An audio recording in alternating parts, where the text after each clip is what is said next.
সবাই এটা পছন্দ করে না। আল আইনু হাক, নজর কিন্তু সত্য, নজর সত্য, নজরের প্রভাব আছে, চোখের প্রভাব আছে। এজন্য কারো ভালো কিছু দেখলে মাশা আল্লাহ বলবেন, আল্লাহর দিকে ফিরিয়ে দিবেন ওটার কল্যাণ। কি বলবেন? একটা সুন্দর ফুটফুটে বাচ্চা দেখলে মাশা আল্লাহ, কারো সফলতা দেখলে, কারো ফার্মে গেলেন, বাগানে যেয়ে দেখলেন ফল মূল ভর্তি, কি বলবেন?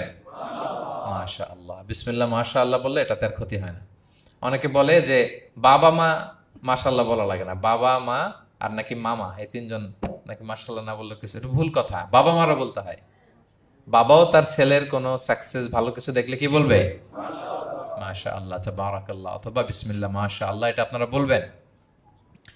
নজরের প্রভাব আছে। আপনি সিম্পলি দেখেন, এই যে আমি আপনাদের দিকে তাকিয়ে তাকিয়ে কথা বলছি, আমি যদি অনেকক্ষণ স্টেয়ারিং করি, কারো দিকে ভেবে তাকিয়ে থাকি, সে ভালো ফিল করবে?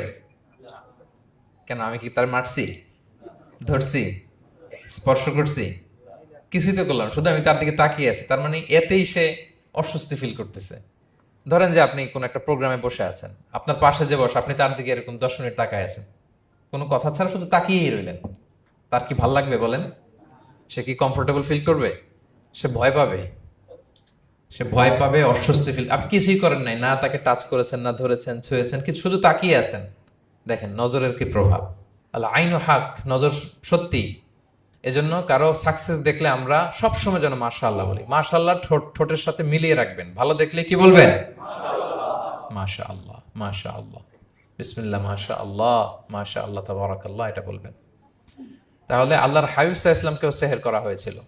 এজন্য এই সেহের থেকে, ব্ল্যাক ম্যাজিক থেকে, আইন মানে জেলাসি, মানুষের নজর দিয়ে যে হিংসা করে, এই জেলাসি থেকে, মিন শাররি হাসিদিন ইযা হাসাদ, হাসাদ থেকে, মিন কুল্লি মাকরুহিন ওয়া শুরুর, এসব ক্যালামিটি, ডিজাস্টার, এগুলো থেকে পানা হিসেবে আপনি এই ওয়াজিফাটা করবেন। 3 কুল, কুল আস-সালাসা, 3 কুল। আমার সাথে সাথে বলেন, কয় কুল?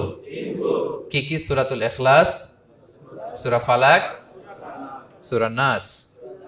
এই 3টা পড়ে ফজরের পর, মাগরিবের পর আর ঘুমোতে যাওয়ার আগে হাত দুইটাকে একসাথে করে পরে লম্বা একটা ফু দিয়ে মাথা থেকে মাসাজ করবেন সারা গায়ে। পারা যাবে ইনশাআল্লাহ বিইذনিল্লাহ। এবং আম্মা জান আয়েশা রাদিয়াল্লাহু তাআলা আনহা বলতেন, আমি যখন কখনো অসুস্থ হয়ে যেতাম, অসুস্থ হলে রাসূল সাল্লাল্লাহু আলাইহি ওয়াসাল্লামকে যে যখন কমপ্লেন করি, ইয়া রাসূলুল্লাহ আমি তো অসুস্থ, রাসূল সাল্লাল্লাহু আলাইহি ওয়াসাল্লাম আমাকে এই আমলটা করতে বলতেন। মানে আয়েশা, তুমি সূরাতুল ইখলাস, সূরা ফালাক, সূরা নাস পড়ে সারা গায়ে কি করো? ফু দাও।